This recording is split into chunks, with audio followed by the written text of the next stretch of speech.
ठीक है। कल में किसी को दिक्कत था HCF और LCM में? टुन दिक्कत है? गुणनखंड विधि से जो निकालने के लिए सिखाया था उसमें दिक्कत है? नहीं। तो आज क्या देखेंगे?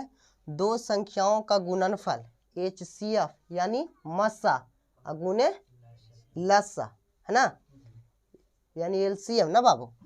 तो ये दो संख्याओं दोनों संख्या को देले रहेगा, या तो LCM या HCF का मान देले रहेगा, किसी एक का मान नहीं देले रहेगा, तो उसको क्या करना है? ज्ञात करने के लिए बताएगा, ठीक है ना, कि कैसे ज्ञात होगा। ठीक है, इसके लिए कुछ फार्मूले हैं, फार्मूलों के देख लीजिए। दो संख्या रहेगा, यानी कह सकते हैं कि एक रहेगा पहली संख्या। कौन संख्या? एक पहली संख्या होगी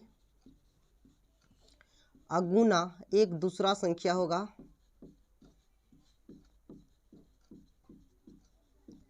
दूसरी संख्या।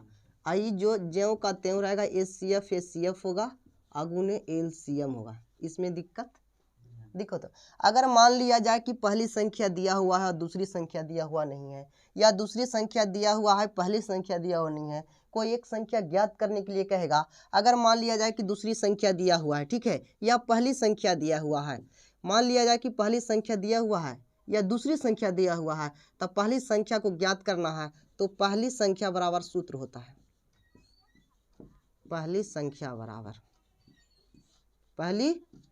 बराबर HCF यानी कह सकते हैं मस्सा गुने LCM लस्सा। बाई देखिए, इधर अगर कोई बराबर की इस साइड अगर कोई भी संख्या अगर गुना में है, बराबर के उस साइड जाती है यानी दूसरी तरफ जाती है, तो भागा में बदल जाता है। किसमें? भागा में। यानी इधर गुना में पटी आएगा तो दूसरी संख्या बराबर, दूसरी संख्या, है ना। क्या बोले कि पहली संख्या बराबर HCF गुने LCM बटे दूसरी संख्या। इस सूत्र को लगा के ज्ञात करेंगे तो पहली संख्या ज्ञात हो जाएगा, है ना। क्या बोले कि चार पहली संख्या, दूसरी संख्या, HCF LCM, चारों का मान, चारों में से किसी एक का मान नहीं दिया रहेगा, किसी एक का मान नहीं दिले रहेगा, या तो तीन का रहेगा, या तो LCM का ना रहे, या HCF के ना रहे, या पहली संख्या ना रहेगा, या तो दूसरी। चारों में से किसी एक का मान नहीं दिया रहेगा, तब ये सूत्र का प्रयोग करना है। दिक्कत नहीं। चलिए देख लिए, अगर मान लिया जाए कि दूसरी संख्या ज्ञात करने के लिए कहेगा, तो दूसरी संख्या बराबर होता है HCF यानी मस्सा ना गुने LCM यानी लस्सा। दिक्कत। अब बाटे इधर देखिए, इधर दूसरी संख्या रहेगा, ये भी तो गुना में है बाबू, इस साइड में आएगा तो भागा में। तो पहली संख्या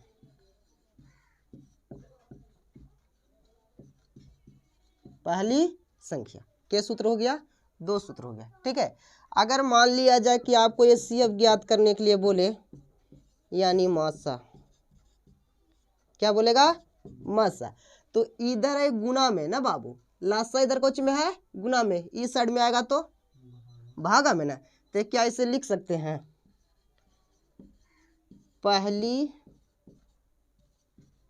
संख्या बराबर पहली संख्या गुने दूसरी संख्या बटे LCM यानी लस्सा। चलिए तीसरा सूत्र बन गया, केमा सूत्र? तीसरा सूत्र बन गया। चलिए अगर मान लिया जाए आपको कह दे कि LCM ज्ञात कर लीजिए, LCM यानी लस्सा का मान ज्ञात करने के लिए दे, तो इसका भी वही होगा, पहली संख्या गुने दूसरी संख्या बटे क्या होगा? HCF होगा। क्या होगा? HCF यानी मस्सा। दिक्कत है। यानी H के सूत्र हो गया 1 2 3 4, क्या सूत्र?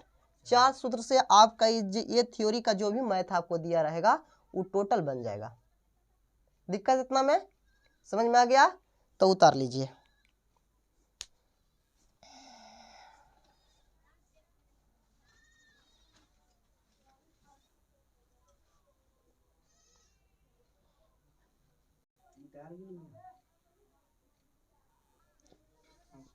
देखो नीरज, क्वेश्चन देखिए, एग्जाम्पल है, देखिए एग्जाम्पल से समझ जाइए, जो सूत्र अभी लिखवाए हैं उसको एग्जाम्पल से समझ जाइए, ठीक है।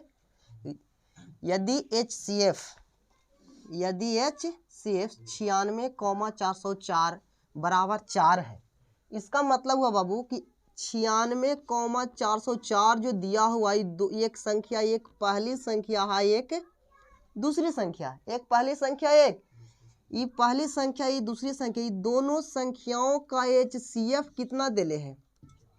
कितना दिया हुआ है? 4 दिया हुआ है ना। तो कहा जाता है तो LCM 96,404 का मान ज्ञात करना है। क्या समझे कि LCM कितना कितना के दोनों संख्याओं का HCF दिले है कि कितना दिले है? 4 है। तो LCM ज्ञात करना है इतना, और पहली संख्या और दूसरी संख्या का LCM कितना होगा उसको ज्ञात करना है, यानी उसी का क्या निकालना है? मान निकालना है। टुन टुन दिक्कत है? क्वेश्चन समझ में आया? चले, क्वेश्चन आप समझ जाइएगा तो मैथ बन जाएगा। तो ऐसे बनाइए, सबसे पहले लिख दीजिए, जो दिया है उसको लिख दीजिए, दिया है पहली संख्या आपको देले है, दिया हुआ ना, तो पहली संख्या को आप लिख दीजिए, पहली संख्या बराबर 96 है। दूसरी संख्या आपको दिया हुआ है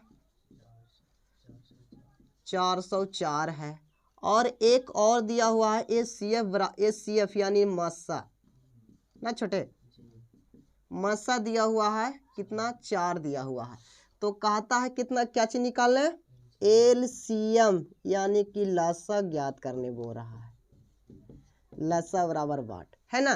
तो अभी LCM का सूत्र लिखवाए थे कि LCM ज्ञात अगर करने के लिए कहा जाता है तो LCM यानी लसा बराबर सूत्र होता है पहली संख्या गुने दूसरी संख्या ना, अब बाटे क्या? HCF। क्या होता है? HCF। तो पहली संख्या कितना है? 96 गुने 400 कितना है? 4 है। बटा में कितना देंगे? HCF का मान कितना है? 4 है। अब इसको काट दीजिए ना, ये तो एक मरतबे कट जाएगा, देख लीजिए, 4 एकाएँ 4, 0 चल जाएगा, 4 एकाएँ 4, कट गया बाबू, 101 मरतबे कट गया ना, 101।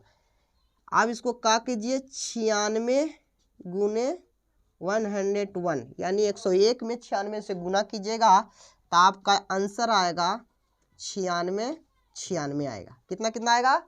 96 आएगा, नहीं तो गुना करके आप देख लीजिए साइड में, है ना, इतना आता है कि नहीं आता है। 101 में 96 से गुना कीजिएगा तो 606 आएगा, है ना बाबू, फिर 9 आएगा, फिर 0 आएगा, फिर 9 आएगा, तो 6969 आ गया। दिक्कत है? समझ में आ गया नीरज? तो ठीक है, उतार लीजिए।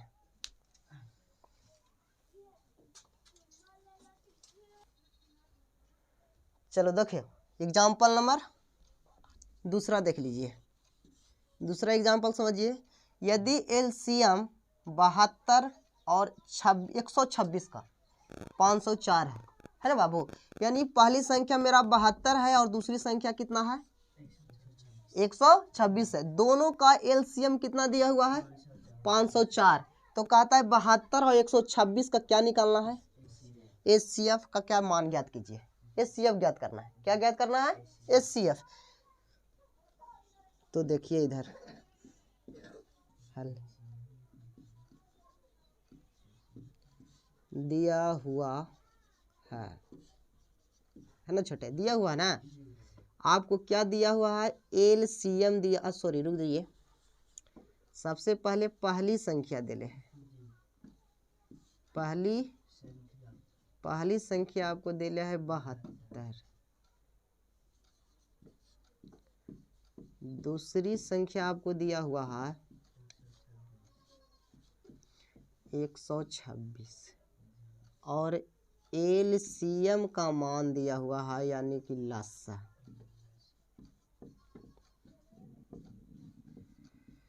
कितना दिले है 504 दिले है ना।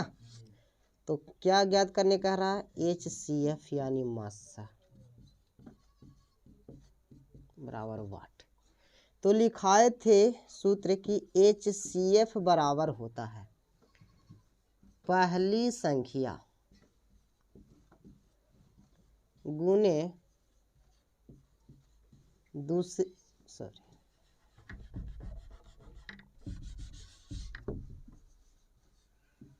दूसरी संख्या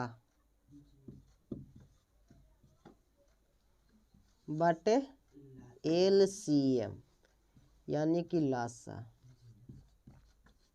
होता है ना। तो पहली संख्या क्या है 72 है, दूसरी संख्या 126 है, अब बीच में क्या होगा गुना, अब बटे LCM 504 है ना। अब इसको क्या कर दीजिए काट दीजिए, काटता है तो काट दीजिए, छोटा करके काटिए चाहे 12 करके काटिए लेकिन काट दीजिए, कोई दिक्कत। देखो कैसे काटना है, इसको काट दीजिए 12 मरतबे बरछा का, इसको काटेंगे तो कितना आएगा 12 48 और 12 दूना 24 कट गया, और 7 का 42 एकदम छोटा छोटा टुकड़ा करके काटिए, कोई दिक्कत नहीं होगा। एक बार में काल 72 सते भी 504 हो सकता है, उतना 72 का पकड़ाएगा नहीं, लेकिन छोटा छोटा टुकड़ा करके काटेंगे कि 12 छक 72 12 मरतबे कट गया, फिर इसको काटेंगे तो 12 48 2 बचा, फिर 24 हो गया, तो 12 दूना 24, फिर 7 का 42। अब इसको से काट दीजिए, 7 1 7 और 8 सते 56, यानी मेरा HCF ज्ञात हो कितना आ गया HCF बराबर 18 आ गया। किसी को दिक्कत है, दिक्कत है नीरज? चलिए तो उतार लीजिए, क्वेश्चन लिखा गया। चलिए तो देखिए बोर्ड पर कहता है यदि HCF 510 तथा 92 बराबर 2 दिया हुआ है, कितना दिले है 2 दिले है, यानी पहली संख्या और दूसरी संख्या, पहली संख्या 510 है या दूसरी संख्या कितना है 92, और HCF का जो मान कितना दिया हुआ है बाबू 2 दिया हुआ है, जो बराबर में यहाँ पे दिले है। अगर यहाँ LCM लिखा रहता तो LCM का मान होता है, HCF लिखा है तो HCF का मान है, दिक्कत नहीं। तो कहता है LCM 510 और 92 का मान ज्ञात करना है, यानी LCM ज्ञात करना है। क्या ज्ञात करना है LCM। तो देखिए बोर्ड पे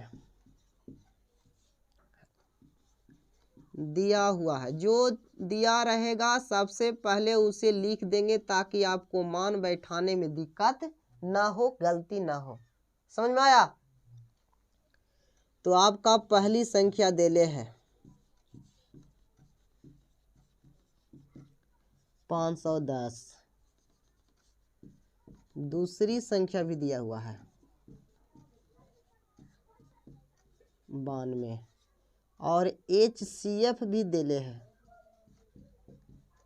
2 और LCM का मान ज्ञात करने के लिए बोला है ना बुआ। तो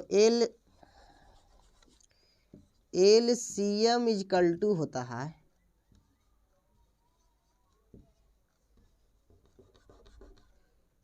पहली संख्या गुने दूसरी संख्या अब बटा HCF। तो पहली संख्या कितना है 510 है, गुने दूसरी संख्या 92 है, HCF का मान कितना है 2 है। काट दीजिए आराम से तो कट जाएगा, 4 दूना 8 6 दूना 12 कट गया, यानी 46 है ना। तो 510 गुने कितना कर देना है आपको 46, 6 दूना 12 ठीक है। अब इसको में गुना कर देंगे, तो गुना करने के लिए सबसे पहले यहाँ पे 1 0 बैठा दीजिए, रुक जाइए, 51 है अब इसको कितना से 46 से गुना कीजिएगा, 0 आ जाएगा ना, 6 आ जाएगा, 6 पचे 30, किसी को दिक्कत, 0 आएगा, 4 आएगा, अब 5 चौ 20 आएगा, 0 6 4 3 2 आया बाबू, कितना आया 23,460, 23,460 आया, लिख दीजिए 23,460, ये आपका आंसर हो गया। दिक्कत है, समझ में आया? चलिए तो उतार लीजिए।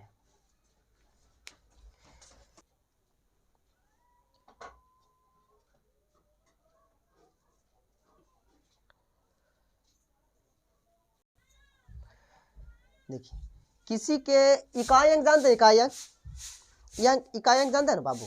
इकाई अंक किसको कहते हैं? यानी कि जो संख्या यानी जो डिजिट दे ले रहेगा और जो लास्ट शुरू की जो संख्या आता है, इकाई दहांश सैकड़ा हजार इस तरह से गिनते हैं, तो शुरू वाले संख्या को इकाई कहते हैं, है ना? तो किसी के स्थान पर इकाई अंक की जगह पर शून्य कब आएगी, जो जान लीजिए। किसी की इकाई अंक, किसी संख्या की जगह पर इकाई अंक कब आएगा?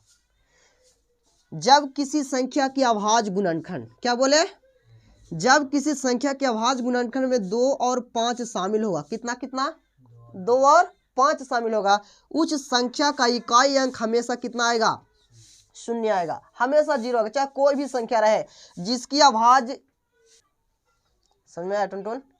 क्या बताएं कि किसी संख्या के अगर अभाज्य गुणनखंड में कितना शामिल रहेगा? 2 और 5 शामिल रहेगा, तो वही वो संख्या शून्य पर समाप्त होगी। जैसे देख लिए, सबसे पहला शून्य वाला संख्या कौन है? जिसके इकाई स्थान पर कितना होना चाहिए? शून्य, तो कितना है ये? 10 है, पहला कितना है? 10। 10 को जब हम अभाज्य गुणनखंड करते हैं तो कितना आता है? 2 से 5 दूना 10, 5 से 5 इकाई 5। अब कोई संख्या आती है बाबू? नहीं। तो जब पहली संख्या जो 10 है शून्य वाली, उसको जब अभाज्य गुणनखंड करते हैं तो कितना आएगा? 2 5 आता है। तो अब यह से समझिए कि जिस संख्या की अभाज्य गुणनखंड में 2 और 5 शामिल रहेगी, तब वही वो संख्या का इकाई अंक शून्य पर समाप्त होगा। अगर जिसकी अभाज्य गुणनखंड में 2 और 5 शामिल नहीं रहेगा और शून्य पर समाप्त नहीं होगा। अगर मान लिया किसी संख्या में सिर्फ 5 आ रहा है, तोहफा भी नहीं आएगा। किसी संख्या के अभाज्य गुणनखंड में 2 शामिल है, तोहफा भी नहीं समाप्त होगा, जब तक कि दोनों साथ नहीं रहेगा, जब तक उसकी इकाई स्थान पर 0 नहीं आएगा। चाहे वह कितनी संख्या काहे ने लम्बा दे ले रहे, उससे कोई मतलब नहीं है। अगर इसको कह दे कि इसकी इकाई स्थान पर शून्य शामिल है, तो कहिए हाँ, क्योंकि इसमें 5 और कितना शामिल है? 2 शामिल है, तब 5 दूना 10। अब जब इकाई स्थान पर 0 आ गया, तो किसी संख्या से जब हम गुना करेंगे तो शुरू इकाई स्थान पर हमको हमेशा 0 प्राप्त होगा। कितना प्राप्त होगा? 0, हमेशा 0 प्राप्त होगा। अगर मान लिया जाए कि इसमें 5 नहीं है, सिर्फ इतना है, तो कितनों हम गुना करेंगे तो इसकी इकाई जो स्थान आवेगा, उसकी इकाई स्थान पर कभी 0 नहीं आवेगा, बिल्कुल नहीं आएगा। क्या समझ में आ गया? दिक्कत? तो क्वेश्चन बताते हैं, ठीक है, समझिए। अच्छा उतर गया ना? देखिए, कहता है जांच करें कि क्या 6 के पावर n का अंतिम अंक, अंतिम अंक कौन होता है? इकाई अंक होता है। अंतिम अंक कौन होता है? इकाई अंक होती है। शून्य है जहां n एक प्राकृत संख्या है। जांच करने के लिए कह रहा है, यानी साबित करने के लिए कह रहा है कि साबित करके दिखा दीजिए कि 6 के पावर n का जो इकाई अंक आएगा, अंतिम अंक आएगा, क्या शून्य हो सकती है? आ सकता है कि नहीं आ सकता है, जो जांच करने के लिए बोल रहा है ना बाबू। तो चलिए हल में आते हैं, हल करते हैं, देखते हैं आता है कि नहीं आता है। तो सबसे पहले मान लीजिए